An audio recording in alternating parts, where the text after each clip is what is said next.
Hello, hello, hello, everyone, and welcome back to the Dynasty Wonderland podcast with me, the Mad Chatter Ryan MK. That's right. Follow me on the Twitters and the Grams at RMK Madness. And by my side, as always, the March Heron, Aaron Stewart. Follow him on the Twitter at Aaron Stu09. What's up, buddy? How we doing tonight? Oh, doing great, man. It was a great weekend.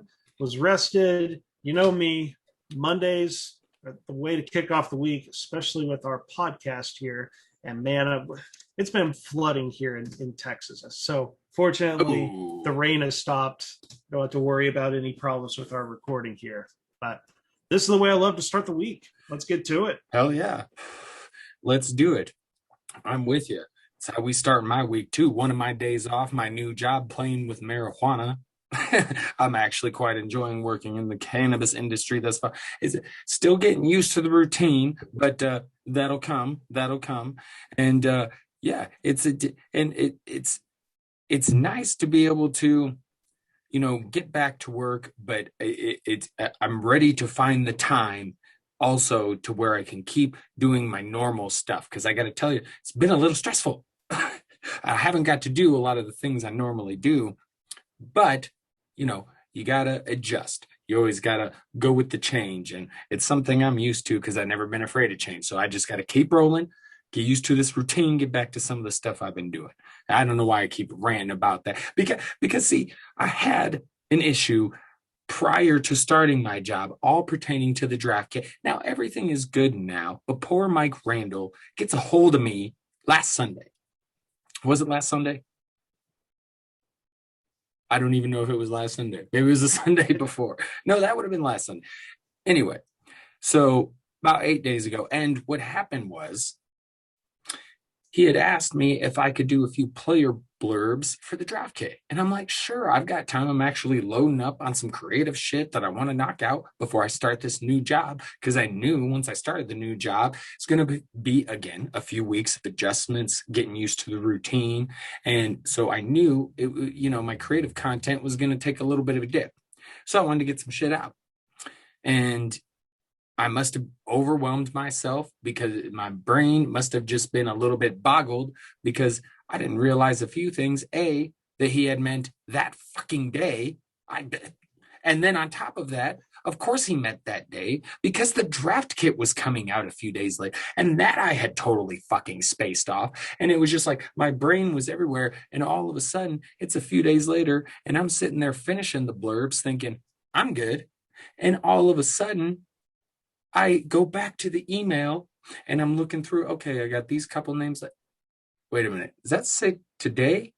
Today as in like 3 days ago? Now I'm freaking out. So I email Mike Randall in a panic about all of this. And then I get on Twitter and then I see Aaron, my guy Aaron, repost the draft kit hype video. And I'm like, oh God.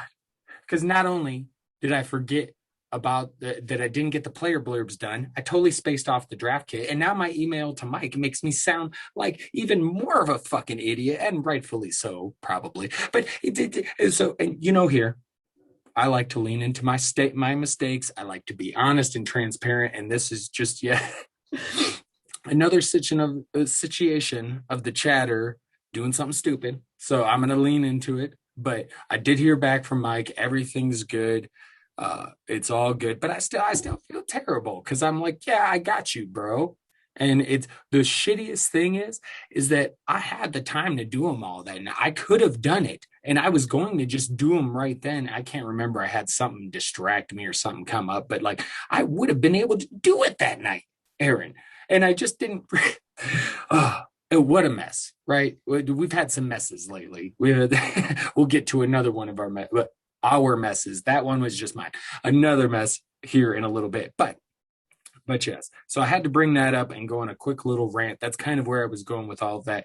It's just everything's been so crazy. And I sometimes I forget that if I overload myself too much, stupid shit can happen. And it certainly fucking did. And that's what I get. But that's okay. It seems water under the bridge now, my man. Yeah, my interactions with Mike Randall have always been great. Seems to be a pretty easygoing guy, especially considering just the massive project of the draft kit. I mean, what is it, 300 players that Yeah. all have blurbs? There's 32 teams they're broken down. I'm hoping to do a lot more next year. I'm always I'm always hesitant when, like, this is my first time contributing to the kit, and it was fun. It was a blast. I Mhm. will absolutely return next year and do as much as I can. But I was like, man, like I I took two teams because I knew we could do up to four, but I was like, I don't want to be that guy that's like the new guy, one of the new guys on the team that goes and takes all this stuff and not know what I can do. And now Mhm. that I've actually done it, it's like at least I have a template that I could follow next year. So Right. definitely open to do more teams. Hoping to get Me some too. player. I want some player blurbs. I got left out on that Yeah. but you know what? We had so many people contribute, and Mm. honestly, if I could do my part, which I did, and other that allows other people to contribute, that's perfectly fine. So, me, I'm a team player. I want to do whatever the Roto Underworld brand needs. I'll do it. Yep. I'm with you. That's why I signed up for a few player blurbs, and then I saw there was a bunch nobody was signing up for. So I was like, I'll take a few of those on, and then I did two as well. I considered grabbing the Browns because I really like the Browns for this year. And I was like, I'd kind of like to write about them too. But I just was like, I don't want to overwhelm myself. Like I'm going to calm down my articles with the draft kit coming up so I can concentrate. And because like you, it was my first time contributing. So I wanted it to be the best it could be. And so I just did the two teams as well, and then a handful of the 150 to 300 player blurbs. And then that's why I was disappointed. Another reason of being disappointed was the ones Mike needed me to write were the top 150 players. So I could have had my name on some of those top 150 players. And again, I could have done it. I'm just sometimes I just don't, I didn't, yeah. So it was definitely fun to contribute to. It turned out great. And yeah, like you, I'm hoping to do some more next year. I'd love to do a video blurb. Like, oh Absolutely. man, I would make that shit crazy. They probably don't want me doing a video, to be honest. But anyway, so yeah, draft kit, huge success. It was fun to contribute. Mike doesn't seem to be mad at me, which is good. I'd probably be mad at me, to be honest. So I'd probably be over it by now, but still. So good, good. But real quick, before we get into the football, you've been watching any of the playoff action, NBA, NHL? I know your Spurs got taken out just right And away, but have you paid immediately, attention to anything else? I've caught tidbits, but honestly, it's man, I've been in the zone with my articles. I had one that got published today and one that should be coming up in probably in the next couple of weeks. But I've Mm, been keeping tabs. I'm I have to say, I was excited to see the Lakers go. yes. I personally, if I don't have a dog in the race, I mean, I'm going to be rooting for underdog teams. So, Right. like, I know Utah is not an underdog team, but Utah this season wasn't supposed to be ranked number one. And I love how that team's designed. Mm, It's, you have Donovan Mitchell, who's a unique shooting guard because he's just a playmaker, and it's perfect. And seeing a guy like Mike Conley, which I've spent a couple of years in Memphis, like they love Conley in Memphis, they still do. I've always And to loved see a Conley. guy, yeah, and to see a guy that spent, what was it? He spent like a decade, if not a decade, pretty close to a decade in Memphis, giving everything to that city, and and helping lead that team to some of their probably their best stretch of seasons Mm, in their short history. I mean, they've still only been around for 25 years, which the NBA, that's not that long. Um, to see Conley to be able to go to a team like Utah, and also I follow some of the front office stuff. Utah has quite a bit of ties to San Antonio, and I can see the San Antonio like effect Mhm. that's like carried over to Utah. Like they know they're Utah. They're not going to be able to go and sign a LeBron James and Anthony Right. Davis. Excuse me. They have to really focus on player development. They take Rudy Gobert. They've developed him into just a dominant defensive big man in such a difficult time to be that, because most teams go, if you're going to play center, you've got to be able to shoot the ball, and that's not what Gobert can do. But man, they're able to utilize them just right. You don't have to create any opportunities for them. You just go, hey, if you get an offensive rebound, put it back in. And to see a big man like that, like he's such a smart player, Mhm. um, being able to switch on pick and rolls. So I just Utah, I know they're the number one seed. That's the team I'm pulling for. Just I love that construction there of what they got in the starting lineup. It's all about spacing and team defense, and it's just wow, it's perfection there. Um, I live in Northeast Texas, so I'm in Dallas, Maverick County. They're pretty sad. Even I was pulling for the Mavericks. I Mm. know that's I like like Luca. I like Luca. I like Luca a lot, and I hate that I have to watch him go against my Spurs for probably a decade. Right. Um, I am also, admittedly, still salty about the whole Kawhi Leonard uh, shenanigans, for lack of Right. a better term, on how he, like what he did in San Antonio. Mhm. And so I would rather LeBron James win a championship than Kawhi Leonard. That's admittedly still salty, but yeah, I was rooting for the Mavericks. I wanted them to send Kawhi Leonard home. Yeah. I was rooting for him too, man. And it's too bad the Clippers pulled it off. Hopefully the Jazz can win it. And you got the Nuggets versus the Suns, which that should be an interesting series. They were playing earlier. The Nuggets were ahead. Let me see real quick. The Suns pulled it off. Ooh, 122 to 105. But I see, gotta say, I like the Suns. They were yeah, so bad for so long, so it's always nice. Even when the Lakers were bad for a while, when they did start to be competent again, it's like this is nice. right. So, especially the Suns, that was like a decade of being horrible. And ironically, it was when COVID hit. That's when the switch flipped for the Suns. They still are the unofficial champions from last year. They never got beat in the bubble. Right. So it was nice.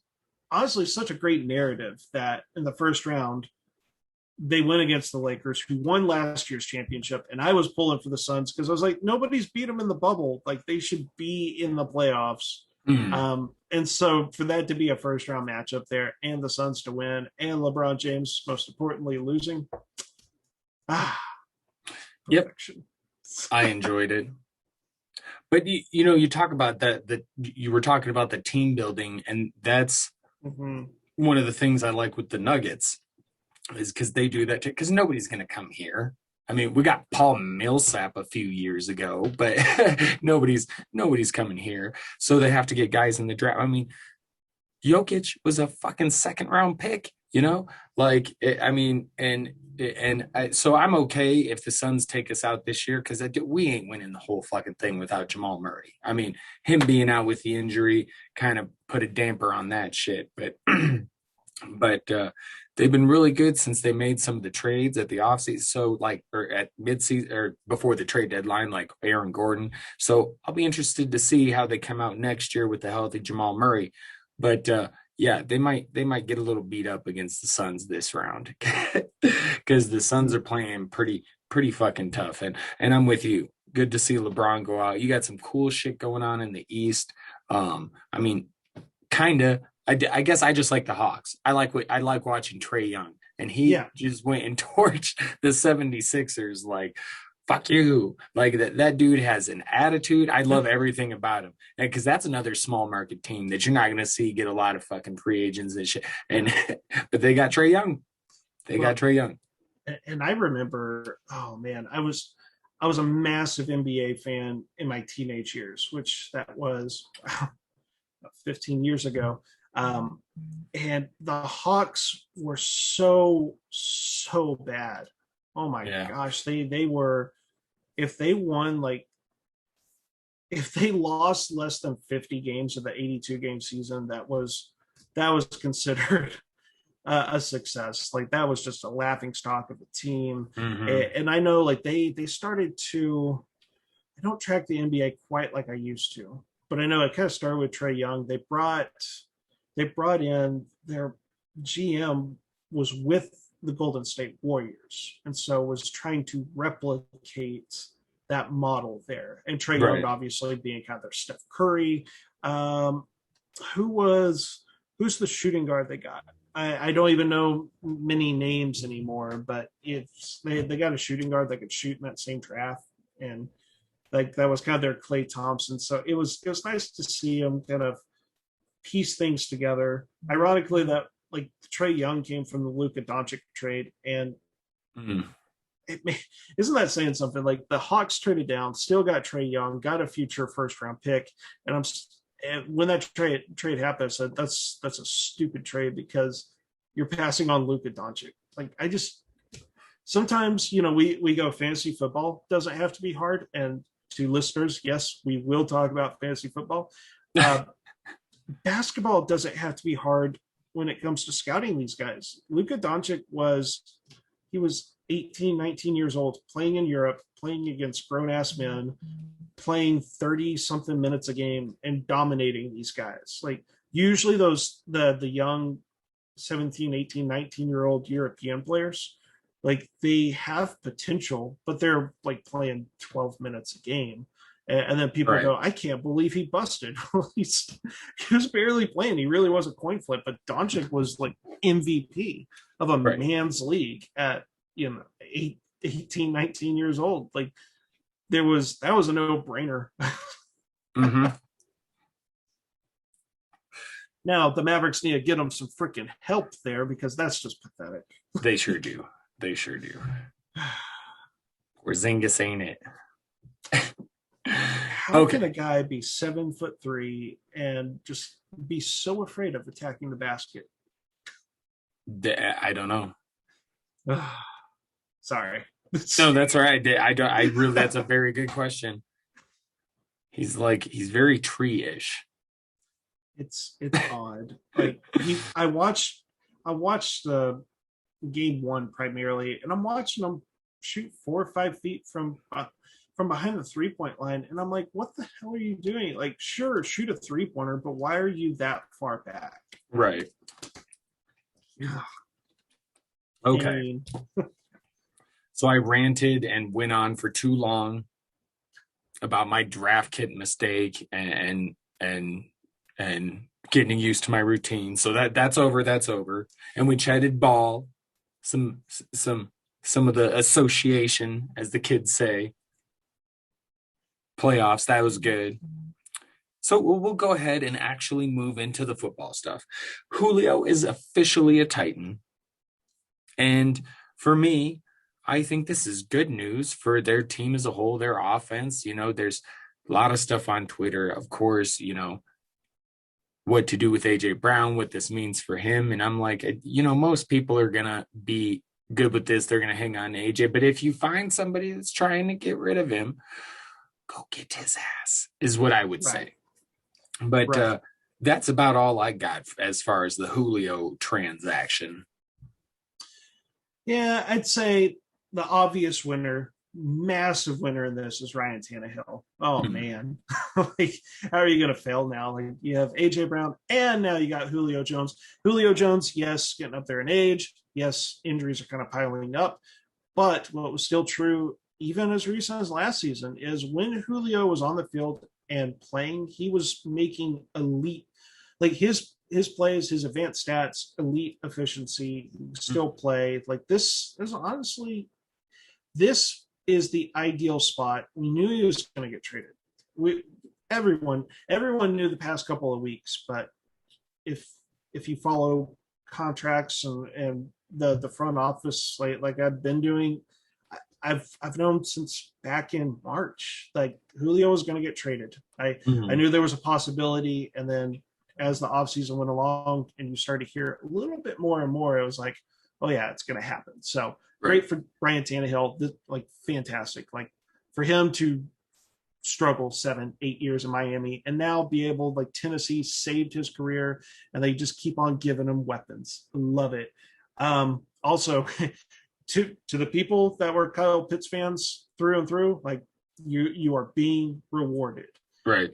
I still think the process at that time was flawed, but sometimes flawed processes can have good results. Good processes can have bad results. Very true. But the trade's done, and what you're going to see is this offense. Like Calvin Ridley, he's going to be fantastic. I saw someone put like Calvin Ridley is going to be the next Juju Smith-Schuster. You know what? What I'll just say is I don't agree with it. I know some people really attack that take. That's not me. Like, I would love to hear more on that, because I feel like some of that was more when Juju was by himself, he really struggled. But Calvin Ridley, like when Julio was out, Calvin Ridley was putting up massive numbers. And now Kyle Pitts, he's Calvin Johnson at the tight end position. And holy moly, I mean, I'm rooting for the guy to have an amazing rookie tight end season. It would be fantastic. Right. Yeah. I think the players that really, yes, it affects AJ Brown slightly, mainly because he's just not going to get the volume. There's talks, hey, who could possibly be Devontae Adams in 2021 at the start of the offseason?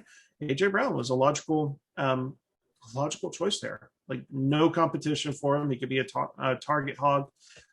Slightly affects him, but it will help efficiency. And hey, he's not going to be facing as much double coverage. And then basically everyone else in Atlanta, primarily Matt Ryan and Mike Davis, like, you remove a receiver like that, like Mike Davis, who I feel like he's going to be a trap this year. He's going to be a massive trap, like, because he was already falling apart the second half of last season. You remove a weapon like Julio Jones, and defenses don't have to worry about that weapon. They can focus on primarily Calvin Ridley and Kyle Pitts, but now they can give attention to Mike Davis. I think if Julio was still there and you had him with the other two aforementioned receivers in Pitts and Ridley, Mike Davis becomes sneaky value because wide open spaces there. The only thing I would say with the people who think, okay, obviously we don't think you bump AJ Brown down that much. I don't even think you need to bump him down a little bit, I guess is what I was trying to say. Because if you look at in 2020, AJ Brown had 106 targets, Corey Davis 92. That's a difference of 14. I mean, that's less than a target a game difference, right? So if you look at that in 2021, they don't have Corey Davis. They also don't have Jonnu Smith. You could easily see both Julio and AJ. You know what I'm saying? The targets are there, and they could. So AJ could still, and with Julio and his injuries and things like that, Julio could still very well end up being the top guy on the team when all is said and done by the end of the season. Right. So I don't know. I don't think you need to. Maybe that's my love for AJ Brown speaking, but I don't feel like you need to bump him down really at all. Yeah, and I'd agree. It affects his ceiling does obviously get lower. Yes, I could see that. Yeah, the number 2 receiver goes from Josh Reynolds to Julio Jones. And speaking of Josh Reynolds, what I'll say is, like, anyone that was hyping up Josh Reynolds, like, opportunity isn't always everything when it comes to, like, trying to find a breakout. Like, Josh Reynolds in 4 years with the Rams, he showed very little. He showed that at best he was a number 3 receiver, and look at where he's at now in Tennessee. Tennessee knew they couldn't go in there with Josh Reynolds as the number 2 receiver.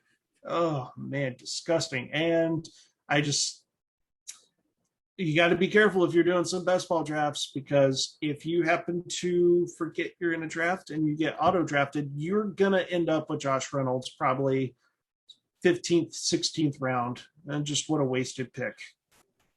Yeah, I agree. I agree. Okay.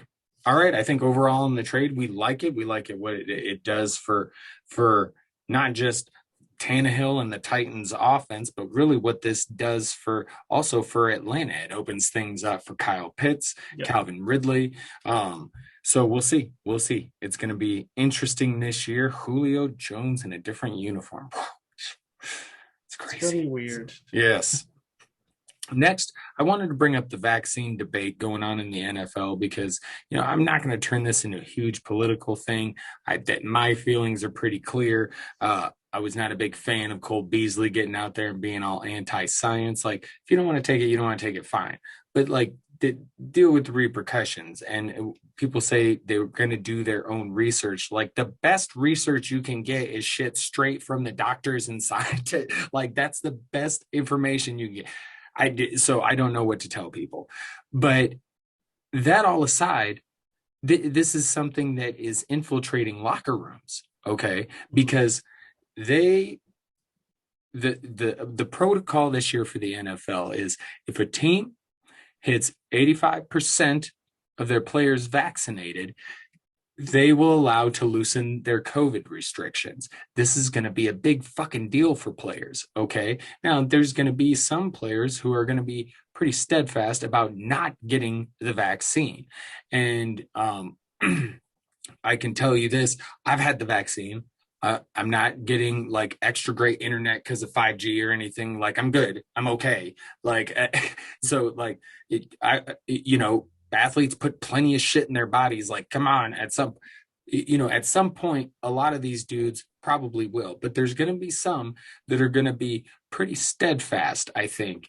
And you just wonder if this will cause any sort of issues whatsoever. Because what if a team is on the verge of that 85% and they've got a handful of guys like, no, we're not fucking doing it. You know what I mean? Like, is this going to cause problems? And it's just not, because I do think a lot of dudes will end up doing it because the teams that do hit that threshold, it's going to be so much easier for them.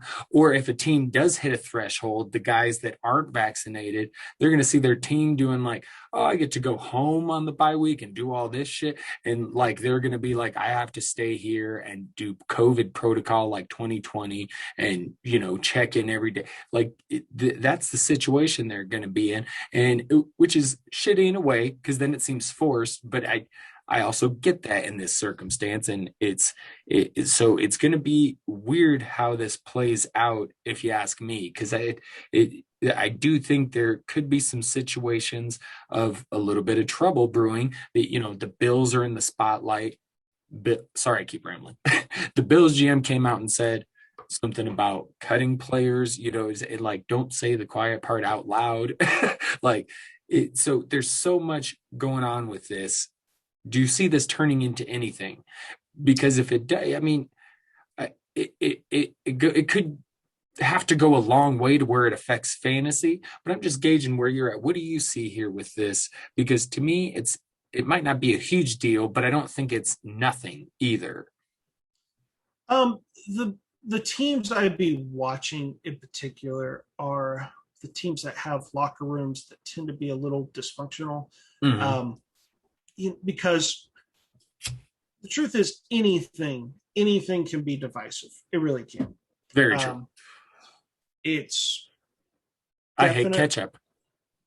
What? You tell Patrick Mahomes that to his face, but it's especially in recent years, and maybe it's because COVID has got us all crazy, right? Because we've had nothing to do besides be locked up in houses, and then you get it on social media, and if you're not careful, then all of a sudden you're just yelling at people over a computer. I found like things have been very divisive. Anything can be divisive, right? take one look at our country. I mean, COVID-19 is the perfect example. Right. People for the vaccine, people not for the vaccine. And it certainly doesn't help when you turn on the news, in which sometimes you happen to get a clip, right? But like there seems to be confusion in terms of like we've heard at the start of the pandemic they say wear a mask, and then at one point they're like, no, actually we need the mask, like, well, only people in hospitals should wear a mask. So then you have people that hear that first part of that statement, don't wear a mask, and they go, see, they're telling us not to wear a mask, but they told us to wear a mask. So then that leads to the confusion, and that's probably why a player like Cole Beasley then goes, look, I'm not going to get the vaccine because they've said don't get the vaccine, wait, get the vaccine, get two vaccines. I could see where he is. If you hear all these different statements that seem to conflict with one another, it's like, well, what the hell should I do?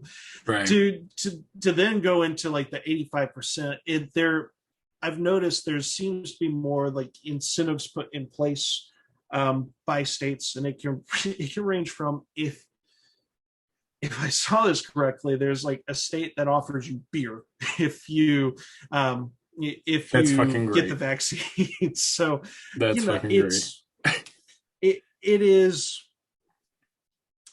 There could be some well intentions of like trying to encourage people to get the vaccines, but then there's going to be a different group of people that go, no, wait a minute, like I should be able to make this decision without being like pressured to do anything, which I think that's where people that are like against the vaccine, I don't even think it's so much being against the vaccine. They just don't like the pressure of this, which even the NFL I think is well intended, of course, but like when you go, you have to hit this milestone or else we can't do like any other stuff. Of course, being a massive company, that is you're caught between a rock and a hard place. Like you have to treat this seriously, because we saw the Broncos go into a game without a quarterback because of COVID stuff.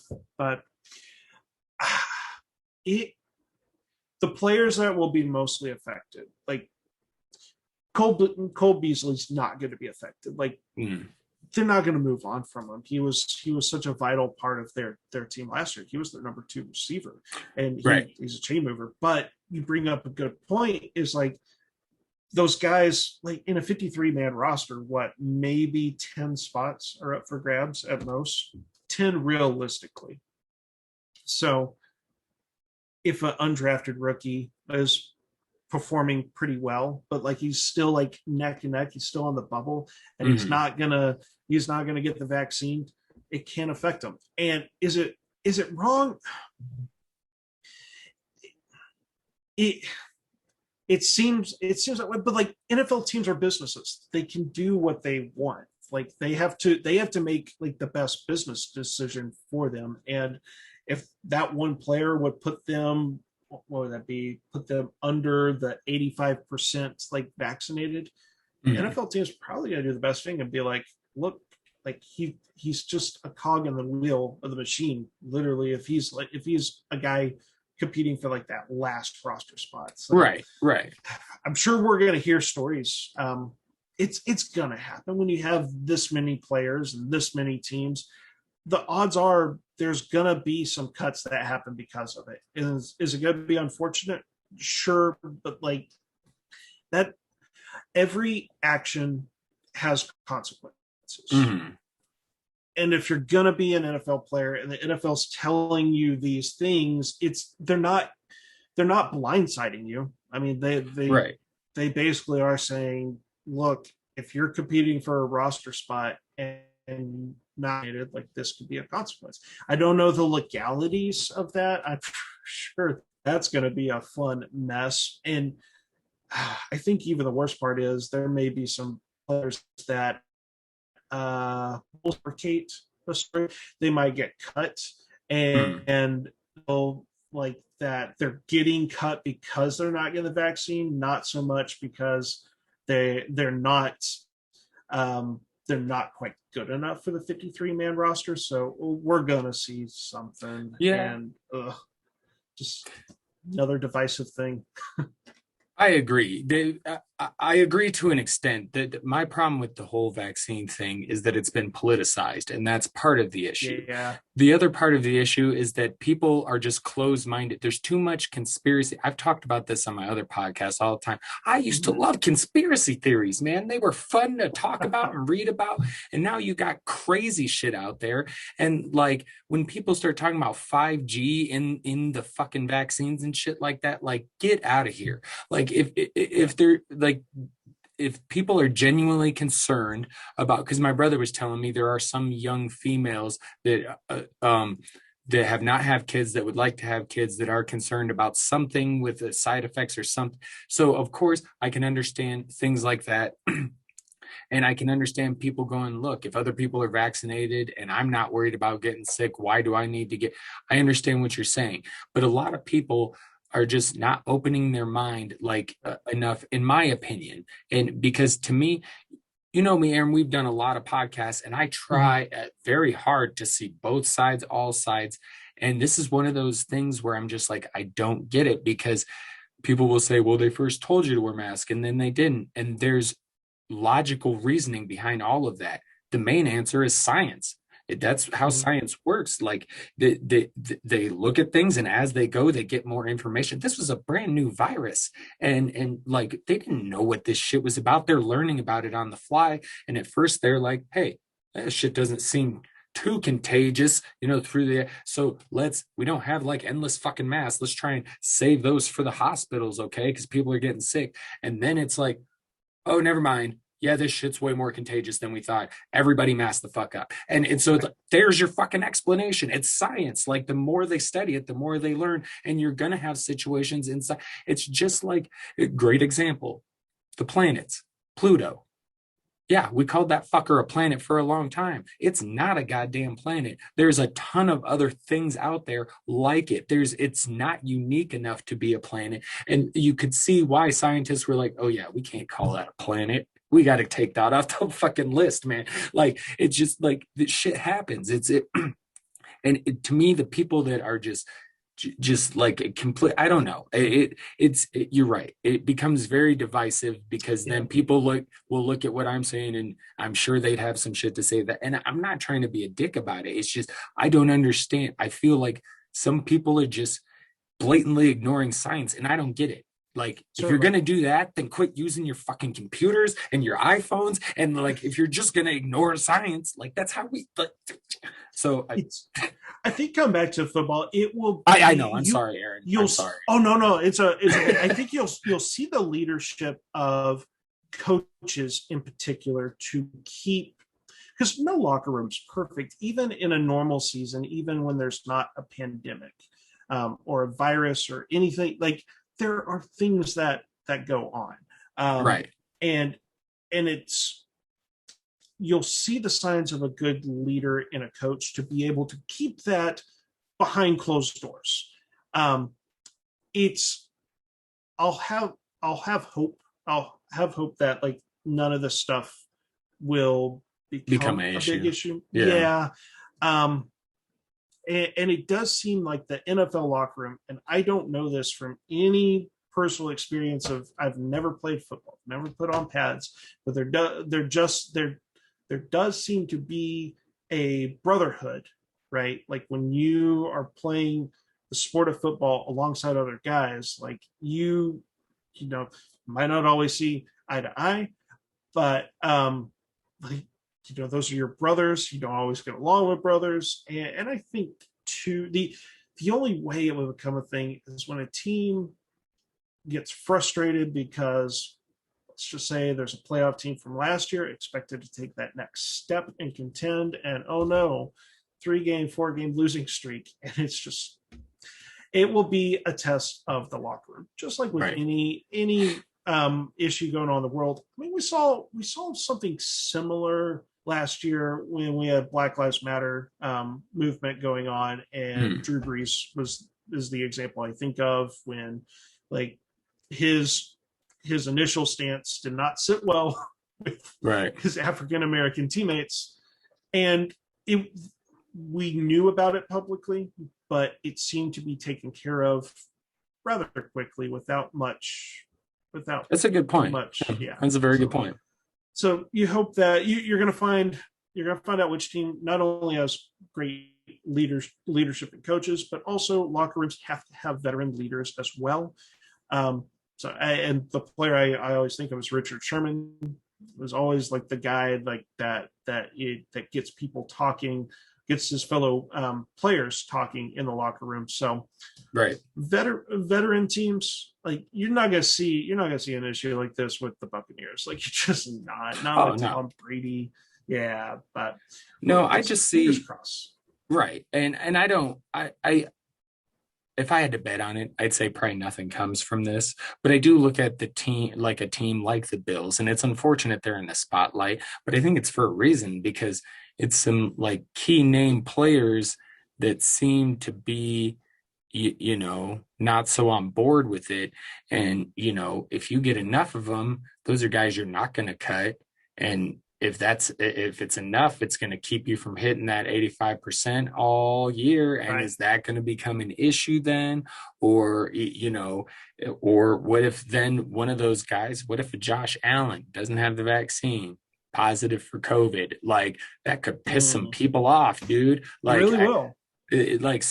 That's the kind of more the shit I worry about. And that in the long term, it's probably more pertinent for just football. It probably means less for fantasy football, but I did want to bring it, and I'm sorry for ranting. I blame my other podcast. I was already in ranty mode.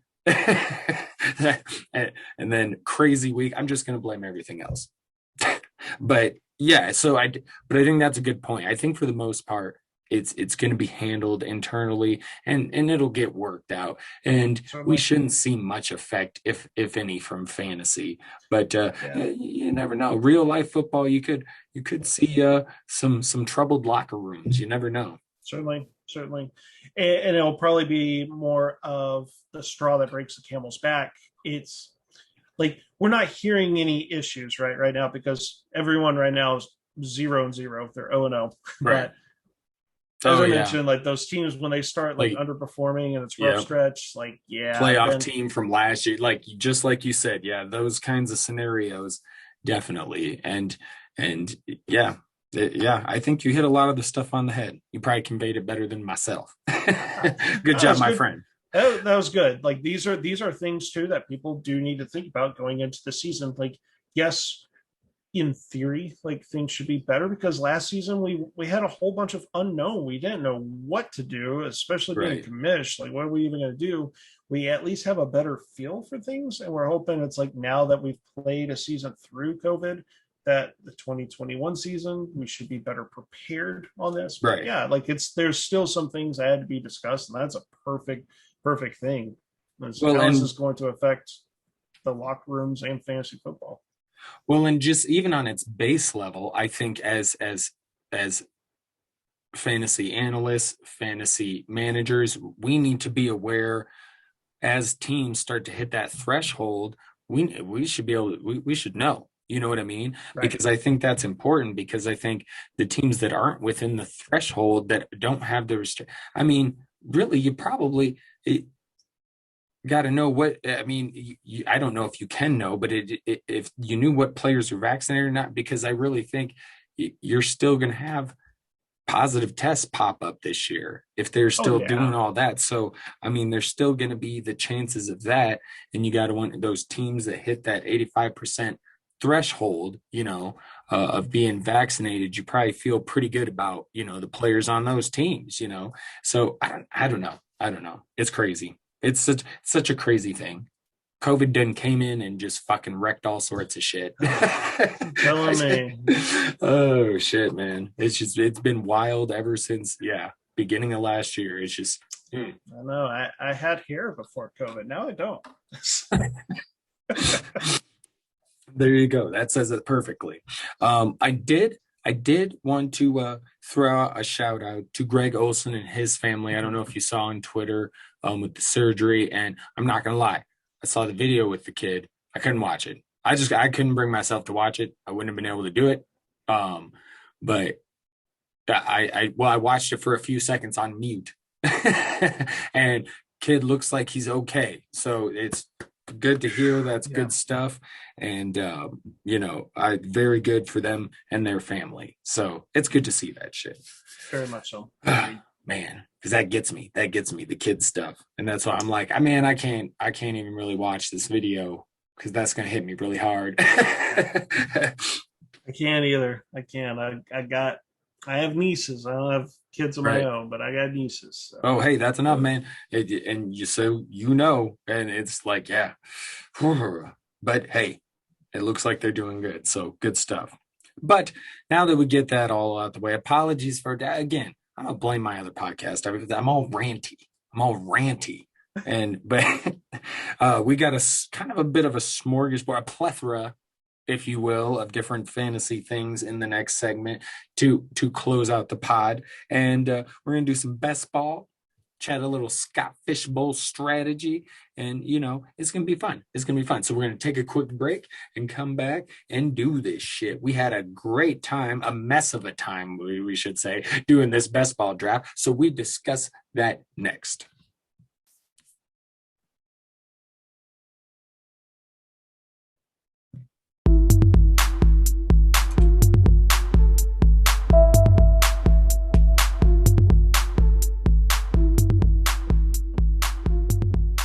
We are back once again. Bladder's empty, feeling great, ready to finish this thing off. And we begin with best ball. We had a best ball draft tonight. We were going to try and do it live during the pod, but it got going a little quicker than anticipated. And we had I had stuff going on. I was still trying to get ready for the pod and whatnot. So a bit of a crazy night and crazy start to the pod in general. But we went through the draft. We got through it. Let's talk about it a little bit, Aaron. If you want to talk a little bit about your team, tell me what you think. How do you feel about yours? Certainly. Well, the people that we had doing the best ball draft, most are wonderful, wonderful coworkers, compadres at Roto Underworld. So Yes, indeed. It was a very difficult draft. I had the ninth spot, 2, 4, 6, 8. Yeah, I had the ninth spot. And the way the draft started was the first 8 teams all took running backs. I was like, well, crud. Because there was a clear tier break after those 8. So I knew I wasn't going to go running back. And I wasn't happy about that either. I had a coin flip between 2 Kansas City players, Tyreek Hill, Travis Kelce, and was like, you know what, YOLO. Like, we got to do something different here. I went Travis Kelce in the first round.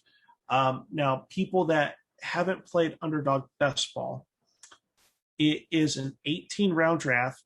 Because it's best ball, you don't make transactions during the season. So roster construction is key, and you have to maximize your roster to your strengths and weaknesses.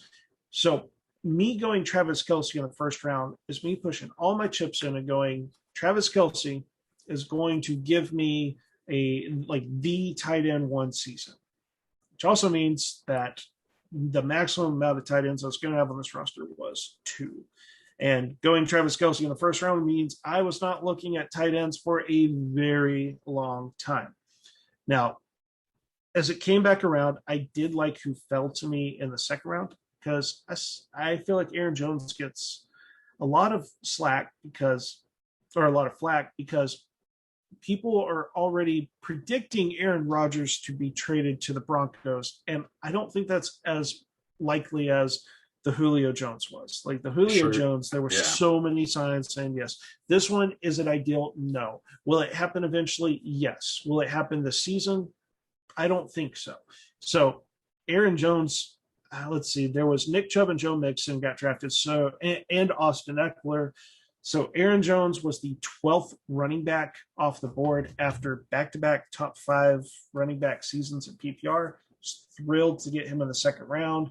And I usually, when I play best ball, I try to get running backs early because those late round guys, it's a mess. I'm usually not a fan. I have tried.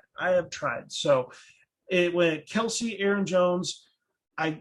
The draft board gave me Amari Cooper. The fourth round, I didn't like it, but there was value. I got David Montgomery.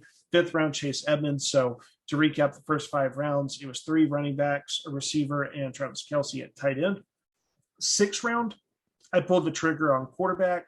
We were starting to see quarterbacks come off the board. In fact, before my pick, there was 3 quarterbacks in the five picks prior to my pick. I went Russell Wilson. Really liked Russell Wilson. He was QB like 7 to come off the board. 6 2 because let's see, we started to see some quarterbacks come off the board after him. In which that next round, I want to say, is when you went quarterback to get Joe Burrow. Then the next few rounds was primarily trying to find any receivers that were going to be potential number ones in their offense that were also going to pass the ball a lot. And I'm going to tell you, the final 12 rounds was primarily receivers. I ended up with 10 wide receivers, mainly because in the first 6 rounds, I had Amari Cooper, and that was my only receiver. So 7th round, I went Jerry Jeudy. 8th round, I drafted my 4th and final running back, Damian Harris. I usually like to keep running backs. If I'm going running back early, I will go no more than 5 running backs, but lately I've been going 4 running backs. I get it. People go, well, what about injuries? Well, if I have injuries, that team's fucked.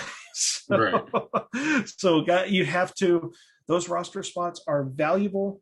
So 4 running backs. I knew I was only going 2 tight ends, and spoiler, my second tight end was my very last pick in round 18. So I went Antonio Brown, Corey Davis, Denzel Mims, Brian Edwards, Emmanuel Sanders, Dwayne Eskridge, Amari Rogers, and Demarcus Robinson. The only non-receiver that I drafted in that range there is I did get my backup QB. I drafted Russell Wilson in round 6 and paired him up in round 11 with Justin Fields. The thought process on this one is I don't know when Fields starts, but he will start at some point this season. He is a dual threat quarterback. Chicago actually passed the ball a lot because they're going to be playing from behind. So Justin Fields can have the ball in his hands a lot. What I'm hoping for is a Jalen Hurts into the season situation where he goes out there, he runs a 4.4 40-yard dash in between his arm and his ability to run. Just creates loads of fantasy points. I really like getting Justin Fields in round 11.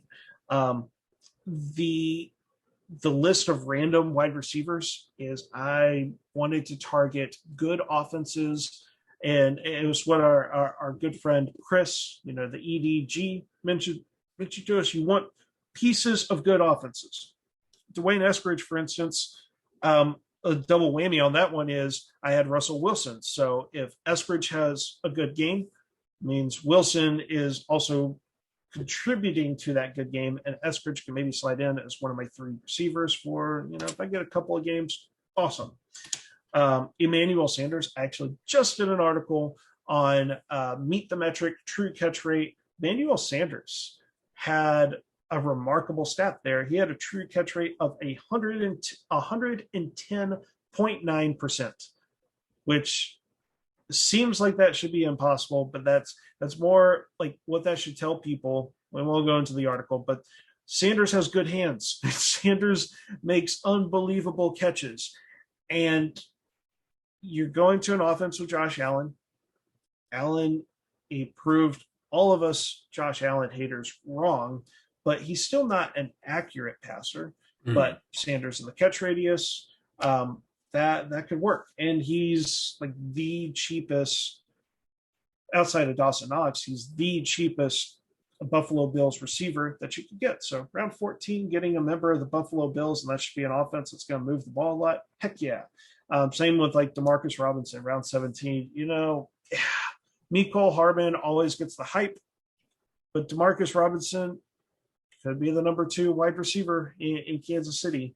So round 17, I mean, here he was the two players around him was AJ Green and Marquez Valdez Scantling. You can't go wrong around 17 unless you draft Josh Reynolds. I mean, that was always going to be a mistake even before the Julio Jones trade. So Right. to recap, and my final tight end, my backup tight end is Mo Alley Cox. I'm just There you hoping go. that for a bye week, he could give me a good game. That's uh, Travis Kelsey's got to be the tight end one for me. That was me pushing all my chips in.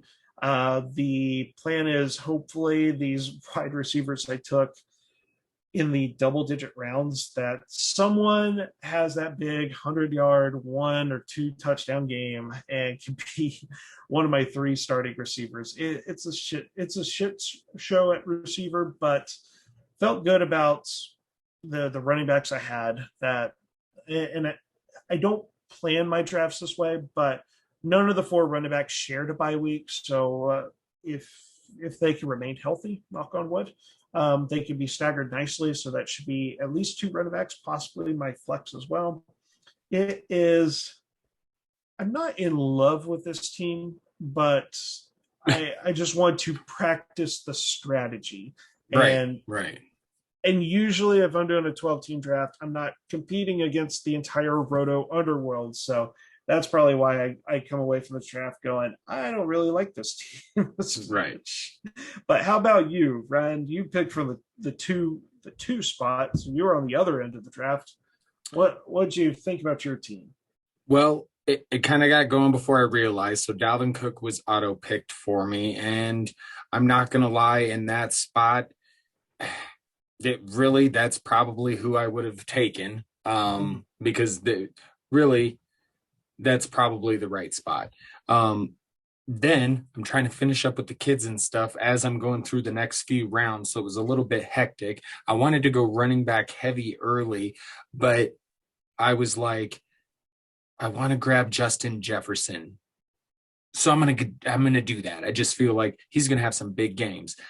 So I grabbed him thinking I could get Clyde Edwards-Helaire. Clyde Edwards-Helaire was taken, and I was like, shit, I should have went Clyde Edwards. But again, I'm not even having a chance to really look at stuff because I'm busy doing stuff while I'm like, so my time's running out, and I'm like, and so it's just not the greatest draft for me to begin. But after that, I kind of feel like after the Chris Godwin pick, I think I was able, or maybe it was after the Kenny Galladay, because I basically wanted to get like at least 3 really solid running backs. Yeah. And just every time there was just a couple rounds 4 and 5 where it came back around and I was just like, blah. So I'm going to go Godwin, and then I'm going to go Kenny Galladay. And so then I'm sitting here after round 5 with Dalvin Cook, J.K. Dobbins, Justin Jefferson, Chris Godwin, Kenny Galladay. And so there's, I believe, isn't there a bit of a tight end runner recently? Oh, no, that there were a few tight ends taken, I noticed. And I'm like, well, I really would like to get one of these higher end tight ends. I'm a big believer in Dallas Goedert. Also took him in another draft that we'll be talking about soon. Nice. But I like Goddard. So I went him. And then a lot of quarterbacks gone. Burrow's sitting there. And I'm like, I'm going to go ahead and take Burrow. And then from there on out, it was really just kind of like, I really need to grab some running backs. And I was hoping to get Leonard Fournette. And I think he either went right after my pick or before my pick of Joe Burrow. But I ended up grabbing Tony Pollard, because I think he's going to have some big games. And Ronald Jones, I didn't get Fournette, so give me the other piece of the Bucs backfield. I'm okay with that. I'm not huge on Ronald Jones, but I think people might be a little too down on him this year. And then I went ahead and grabbed Trey Lance. Give me another quarterback like you with the Justin Fields. He'll probably start at some point. And I think between his legs and his arm, he could really do some damage. Give me some weeks there. And then back to running back, Darrell Henderson. I figure, a lot of people are undervaluing him. It's Cam Akers and then him, and he's going to be involved a little bit. And, so I feel like he could have some big weeks as well. So then I'm starting to feel a little better about the running back position.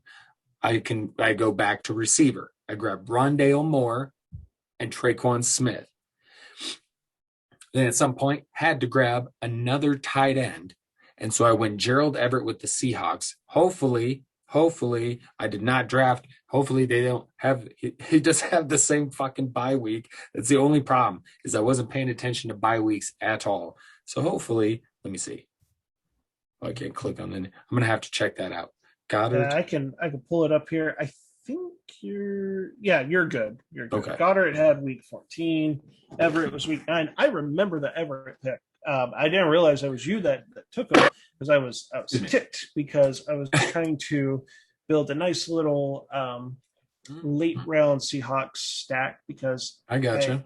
Dwayne Eskridge was a target of mine. Just having Russell Wilson, I don't draft based on stacks, but when I start to notice, like, okay, like this player's coming within range, I'll make a move. And I was like, Gerald Everett's like a perfect backup tight end. And, it might have been that it was a little too early for me to realistically, let's see, what round did you take him in? You took 14. Yeah, that was probably like if he had slipped another round, I would have potentially taken him. Because I went, because I went Eskridge around 15. I was like, I'm going to. I didn't reach in my rankings, but like it's a couple of players I probably could have gone over Eskridge. I think I ended up. What worked out well, I had to wait a long time, but I did end up getting Amari Rogers the next round, and that was a player I had ranked higher. So I was like, whew, I won. I want a nice little stack there. Yeah. But yeah, when you took Everett, I was like, that was my backup for Travis Kelce. Yeah, sorry. I really liked it. I've been like, man, Wilson's gonna have a few big games with Everett. I could see him rolling out a few. Hopefully he does it when Goddard's on by. But yeah, I could definitely see that happening. And then after that, the Seahawks. Like those are great stacks because they have these big freaking games. Mm-hmm. And yeah, if you can get a Russell Wilson, Eskridge, Everett stack with either Lockett or Metcalf, like that is going to be a great stack. I was really hoping to get Lockett. I can't remember where it happened, but I was hoping to grab Tyler Lockett, but did not get him. But so after that, I'm like, okay, I'm good on tight end. I'm good on running back at this point, I feel like. So I'm like, I'm going to head back to wide receiver. Tyrell Williams is sitting there. And I'm like, Lions not the greatest offense, but Goff can still spin the ball. And no matter what anybody says about Amon-Ra St. Brown or anybody else, like, Tyrell Williams is probably going to be the one to start. He could have some big weeks. So I'm just give me a piece. That is cheap as hell. And then I went ahead and took Zach Wilson because I figure, look, not entirely sure how Burrow's going to come out. Want to make sure he's good to go after this injury. But even then, I got Trey Lance, not for sure when he's starting. I think we're all pretty sure Zach Wilson's going to start right away. And he has a little bit of rushing ability himself. So I do feel like this is someone I could count on as my backup. And then if Trey Lance is more my third guy, and if he comes in at some point and just starts killing it, great. But right now I feel it like Trey Lance is more my 3, Zach Wilson more like my 2.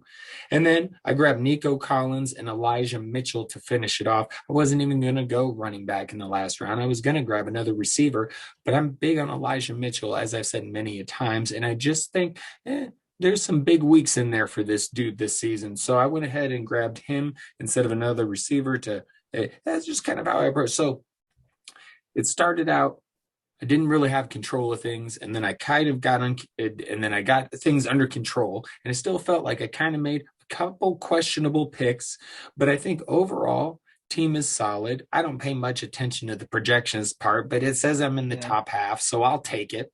And, I feel pretty good. I feel like there's some guys that could really, outperform where I drafted them. And that's really what you're kind of looking for, is to really get like Rondale Moore. Rondale Moore could get me some big weeks this year. You never know. Oh, yeah. If they, I mean, so yeah. not completely in love with it, but given it was a hectic start, I'm cool with the way it turned out. Yeah, especially the Rondell Moore. Like one of the as I play more and more best balls, like we go, oh, we want the Dallas Cowboy stack. Yeah, the Dak Prescott, Amari Cooper, CD Lamb that you basically have to go like rounds, I don't know, 3, 4, and 5, and Mm, it's so hard to pull that off. Like the better stacks is trying to like find guys like you grab Kyler Murray early.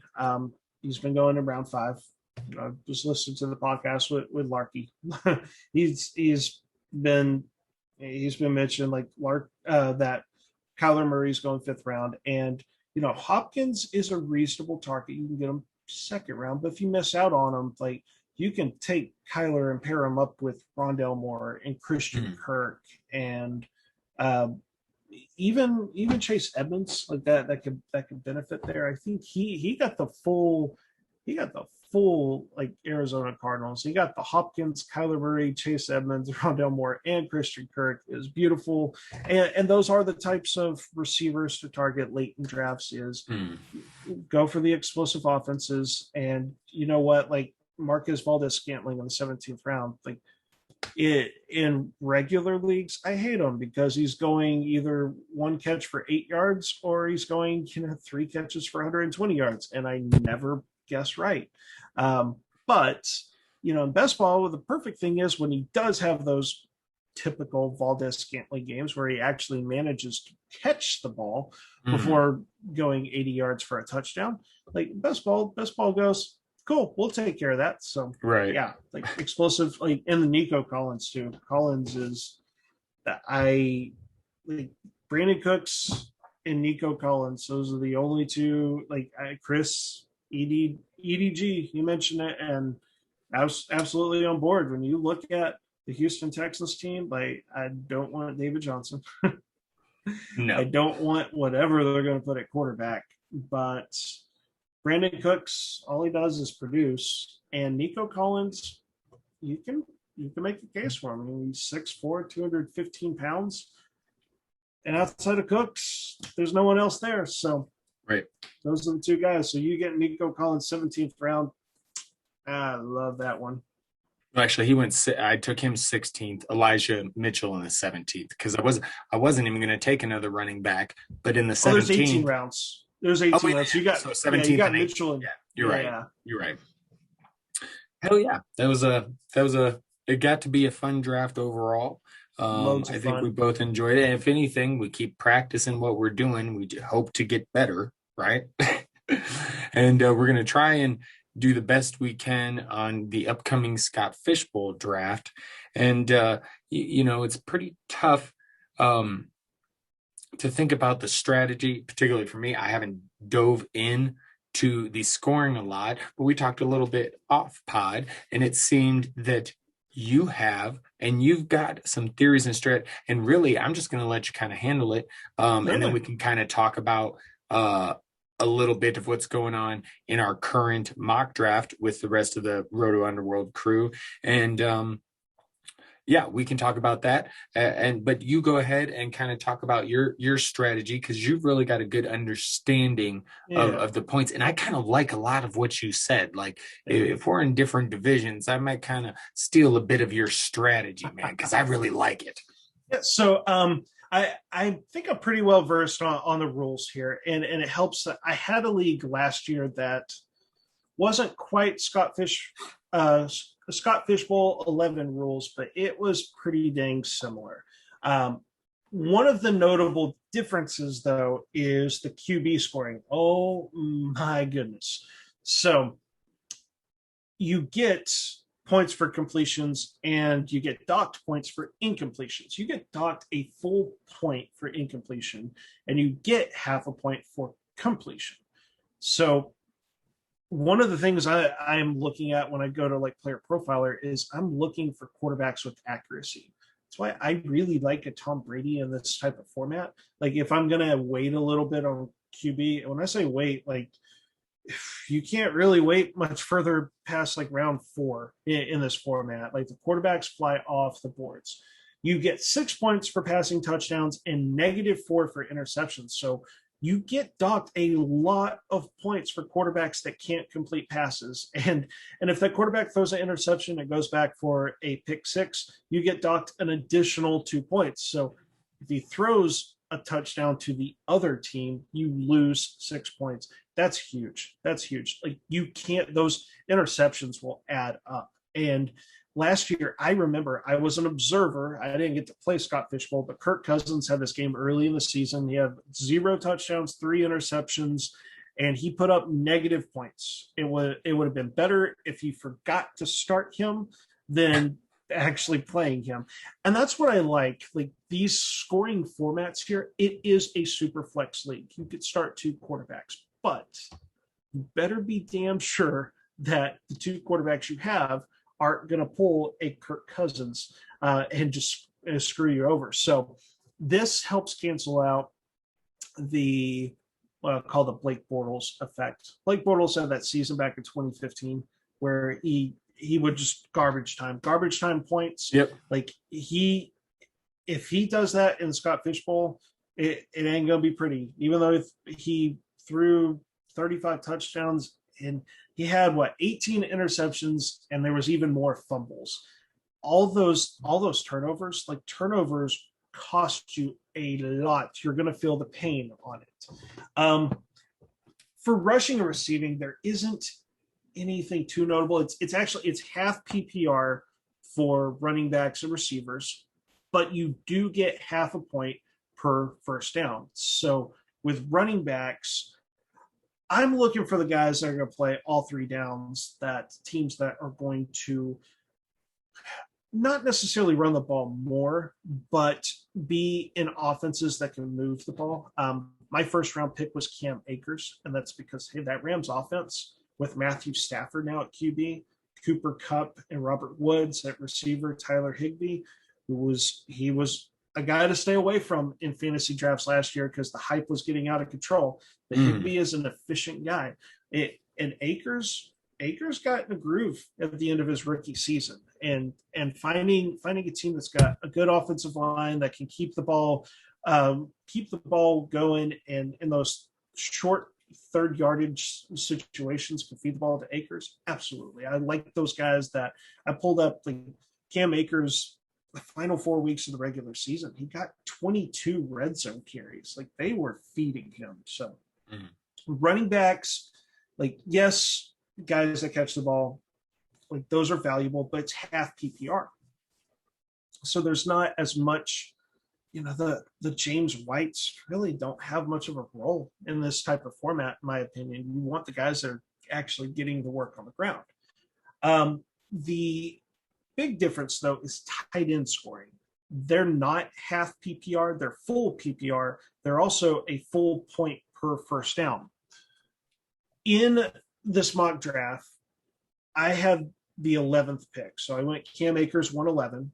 And when it came around to the 202, I made a gutsy pick because I went into this mock draft with the mentality of treating it like I would the Scott Fishbowl. I'm either going to have a damn good team that's dominant and people are going to be like, how in the world did someone draft this team? Or the team's going to fall on its face. Like, I'm swinging for the fences every single pick, because if you ain't first, you're last.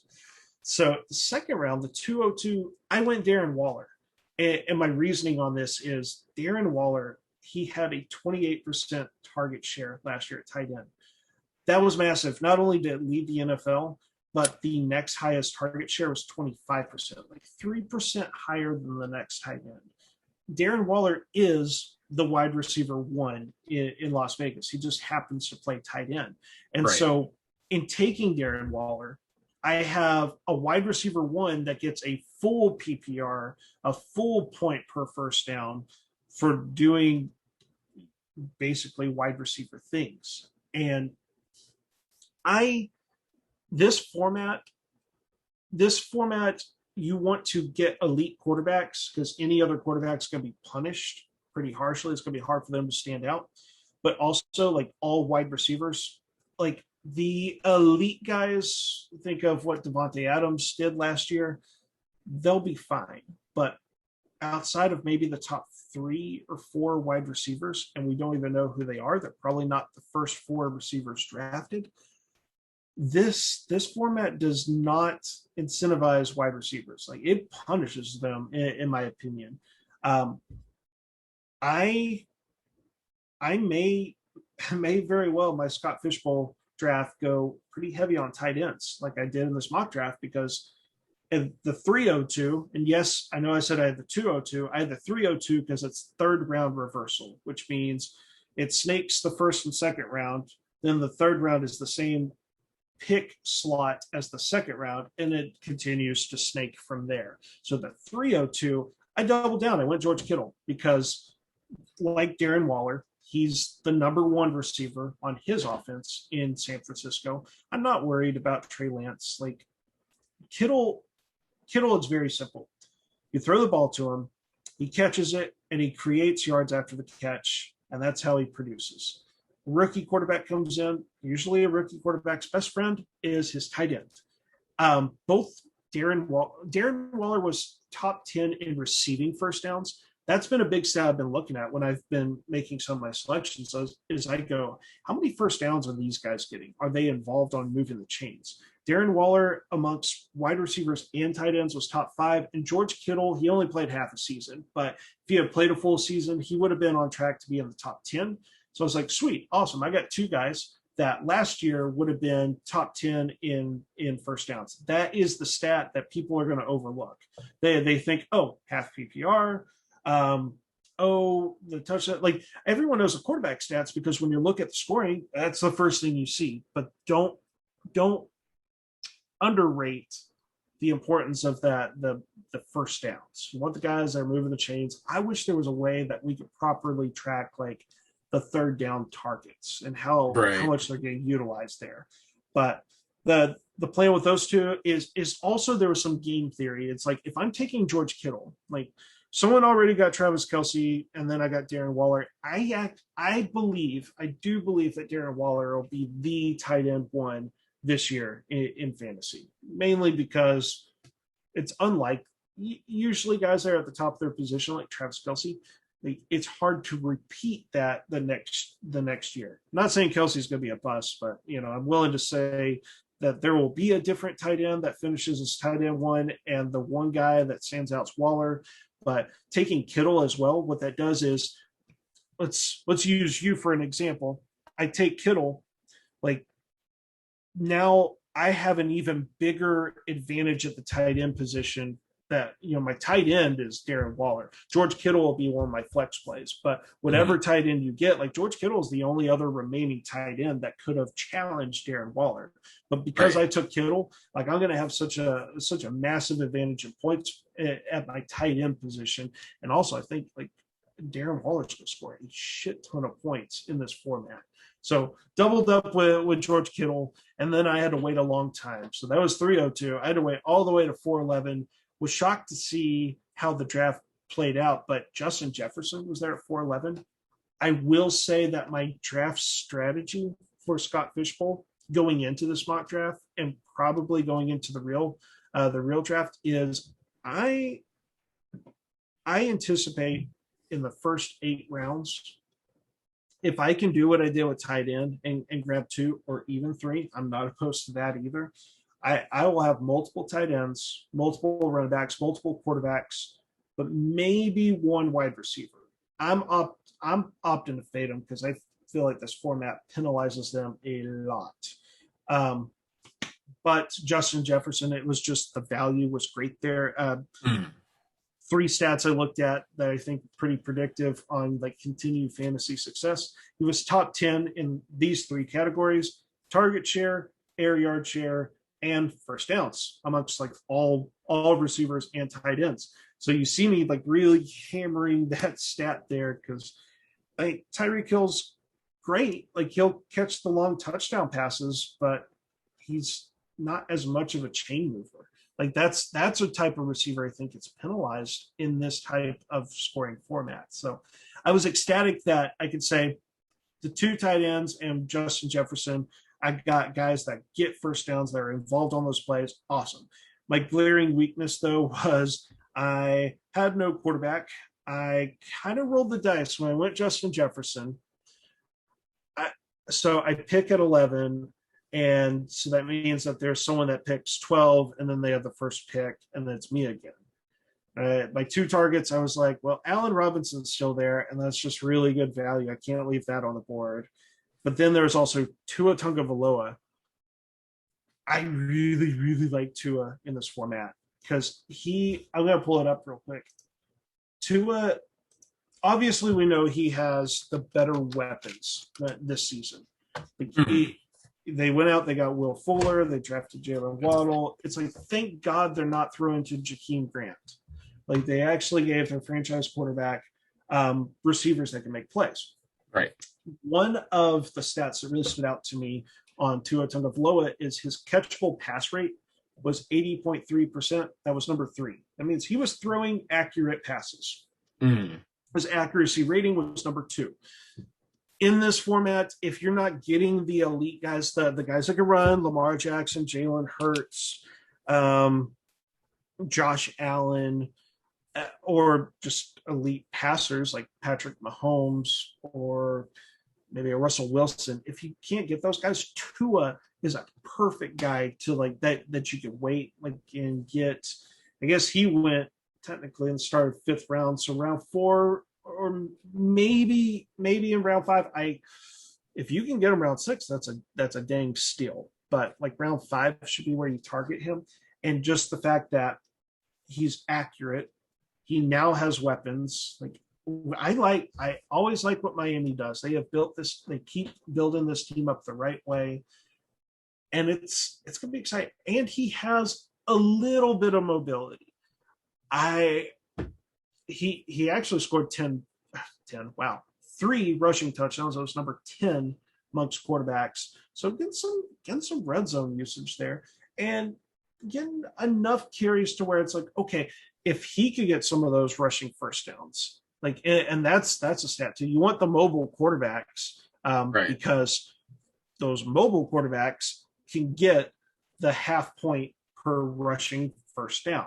And Tua he's either a perfect number 2 quarterback, or if you happen to wait at QB, you could totally get him as your QB1 and still be fine. I rolled the dice. I was really hoping he'd be there at 502. He wasn't. I opted for Matt Ryan, and I don't know how I feel on it. It's like, on one hand, he led the league in passing attempts last year.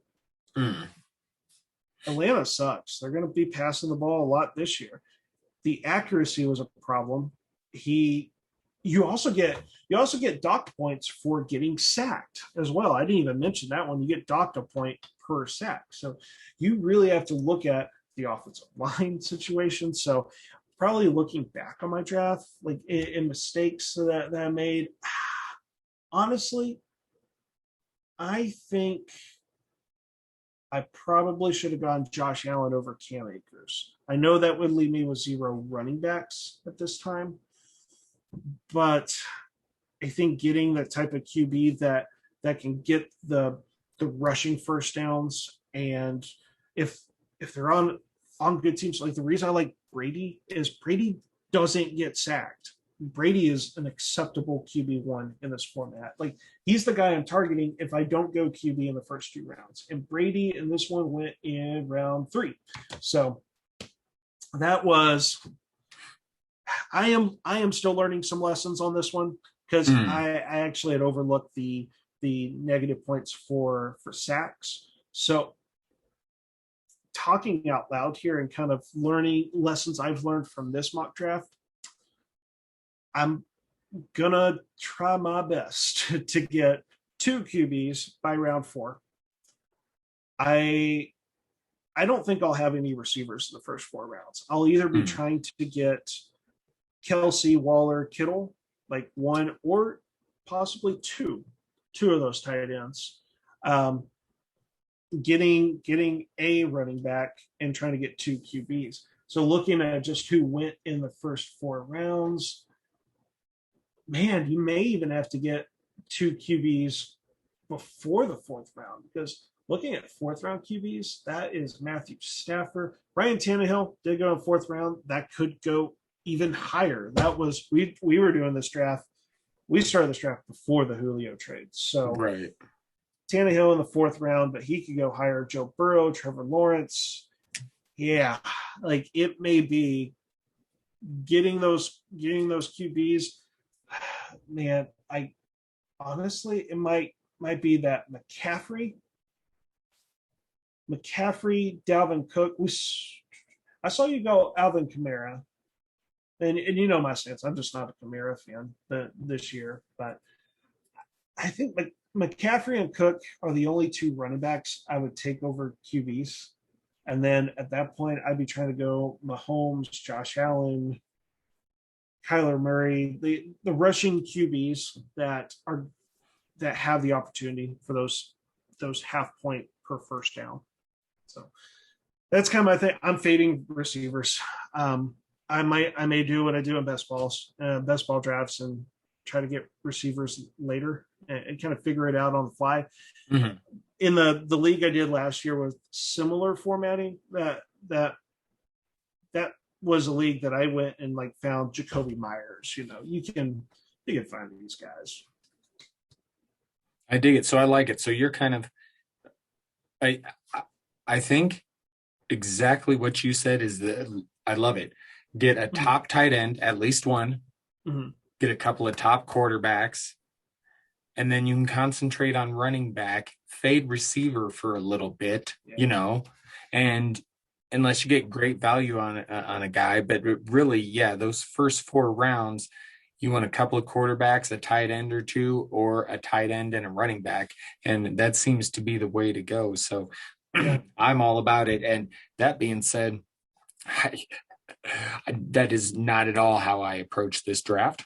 It's a mock draft, though. We get That's to true. Learn.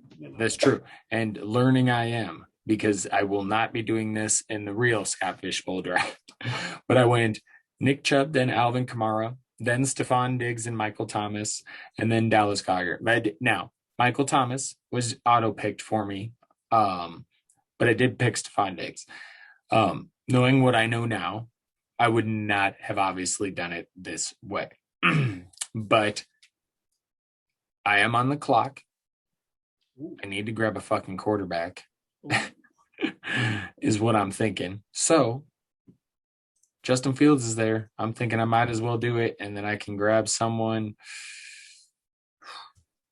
Try and grab someone with my next pick, maybe a little bit down the line. But Justin Fields is sitting right there, so I think I'm going to take my chance on him. I feel like you said, should be starting at some point. Huh? Mm-hmm. Yeah. Swing for the fences. I love it. So there we go. Interesting. But yes, so I can't disagree. I'm looking at my thing now and I'm like, man, if only we had talked more about that, because I definitely everything you've said to me makes so much sense. I mean, I'm going to take a look at the scoring too, but you've done it, and this is what you've deduced. I can't imagine I'd deduce much else.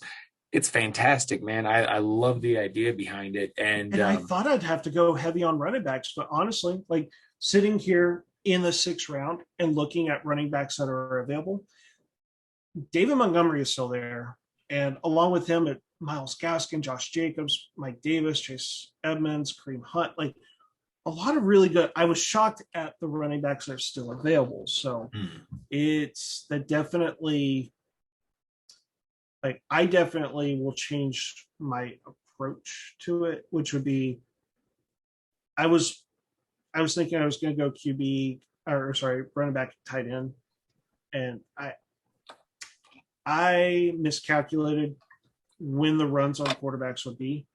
But yeah, definitely looking at it, it's got to get your second QB no later than round 4. I know Larky getting 3 QBs by the 4th round.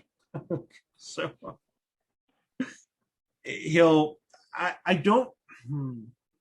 My only critique on that one, that's a great strategy in terms of winning a 12-person league. Mm-hmm. But the thing that's rough is one of your top four, one of your first four, one of the picks in the first four rounds is not going to start, not going to be able to start. Right.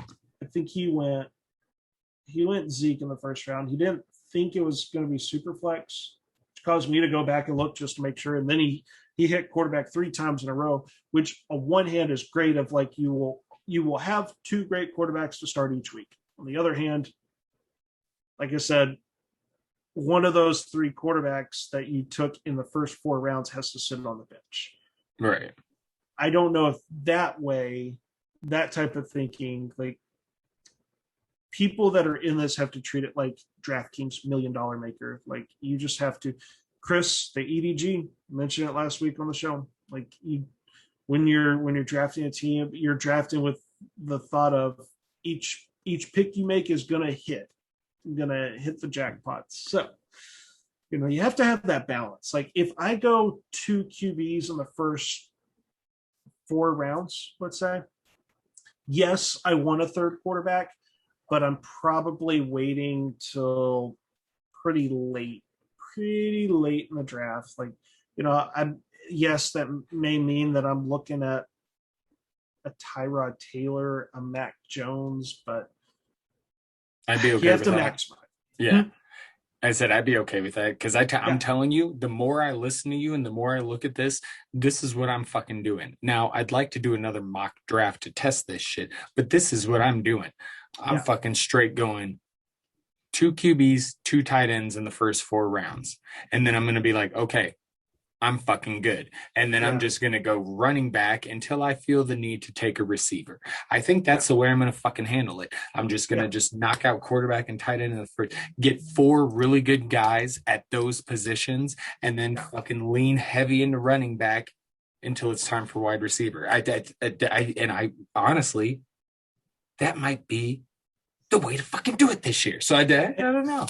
I got to break down the roster construction, like the size and everything, but the difference, one of the big differences in the league I played in last year was extremely small bench. It was something like we started, I think we started 13 players and we only had 4-player benches. So it kept the waiver wire turning. And this is different. I want to say it's 11 starters and 11 bench players. So I do have to sit and kind of think of like roster construction, just like what we do in best ball, where you have to go, okay, take my Travis Kelce pick. I drafted Travis Kelce. I knew that I only needed 1 other tight end to literally just cover a bye week. Because if I draft Kelce in the first round, that means I believe that he's going to be tight end 1 each week. He's not going to be tight end 1 each week, but that's why I draft him. So I have to sit down and kind of do roster construction. I have to figure out, like, for instance, you could start 2 QBs and go, I need to figure out, okay, is it optimal to roster 3 or roster 4 quarterbacks? Then I have to, kind of be ready for injury. So that's the part I have to sit down and kind of like figure out, okay, I want this, I want this, I want this. So, this mock draft, honestly, I went in, I didn't have a strategy. I have basic strategy, but by the time Scott Fishbowl comes around and my 11 unfortunate league mates, like I will be sitting there with knowing, like within my first 3 picks, okay, this is how the rest of my draft needs to be. This is the positions I have to target. Yep. It's going to be interesting. I feel much better. I didn't realize in the beginning it was a super flex either.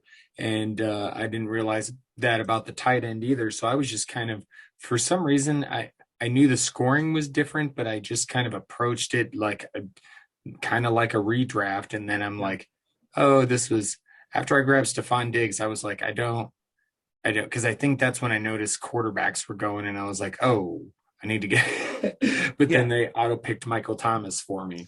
And then I saw the quarterback. There's also kickers too. And that's something I have no expertise right now.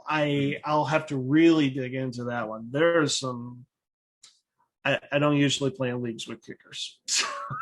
I don't anymore, but I have, and I can tell you that there is certainly the top kickers they can get you some points every week, man, and it's usually top kickers. It can be on high scoring teams, on crappy teams who are kicking Yep. a lot of field goals, and like, like you get one of those top kickers, man. Like I remember that was one of the frustrating things when we do our friends and family league. I get that league has a kicker because we just do the standard shit for that league. And sometimes you just a kick, you'll have face somebody and a kicker will go off for 30 points, and you're like, son of a I bitch. know. We adjusted kicker scoring. We have some very specific rules to where, I mean, because people will be pretty divisive on this, but we actually have rules that like, you're not going to have a kicker in defense putting up 30 points. But Right. But it just seemed, yeah. I don't know. And eventually, really, those leagues, we eventually went away from defensive kickers. But yeah, I've been on the receiving end of having a defense put up 40 fantasy points, and I'm like, it's kind of bogus there. Right. Well, you're in a couple of my leagues that I commish. We don't do kicker or defense. I don't fuck around with that shit. The only league where I have kicker or defense, I have just defense, and that's my IDP league. And that one's kind of fun. I had a really good draft in that one this year. My offense was pretty loaded, so I was able to get some young defensive guys. It's pretty exciting. But yeah, man, it's gonna be fun. I'm super excited for this shit. Me too, man. All right, buddy. Well, I think it's been a good pod. It actually went fairly long, considering we were like, man, I don't know if we got enough to I talk. got no notes, you know. Yeah, this is how it usually goes, though. Anytime we think we're like, this could be a shorter pod, it ends up being just about normal. But hey, that works. All right. I did have a couple other things, but I think I'm just gonna like the zero draft battle. I think I got most of that stuff out last week. I want to save guillotine leagues. I'm itching to talk about it, but I really also would like to do it when we have like a guest, somebody else that has done it, perhaps. But you have to try it this year, of course. I'm looking forward to it. I always want to try new things. I should probably at least start getting it set up pretty soon, because you got to get Nice. well, this week we need 17 teams, don't we? We do. Or no, Oh man. I don't think Flea will let you do that. We'll probably roll 16 teams again. Yeah, that way we're not having the final week in actual week 17, because that would be kind of lame. So yeah, more on that next in a future podcast, more on guillotine leagues. But other than that, my friend, any final thoughts before we get the hell out of here? Great episode, great conversations. Loving the Scott Fishbowl, and I can't wait to continue to perfect the strategy there. Fuck yes, I'm excited for it too, man. And I'll do anything I can. But it seems like you got a good start, and I love everything you brought to the table with that. So, hells yeah! All right, everybody. Here from the March Heron and the Match Hatter, we wish you the best this week. Have a great one. Until next time, ta-ta, and laters!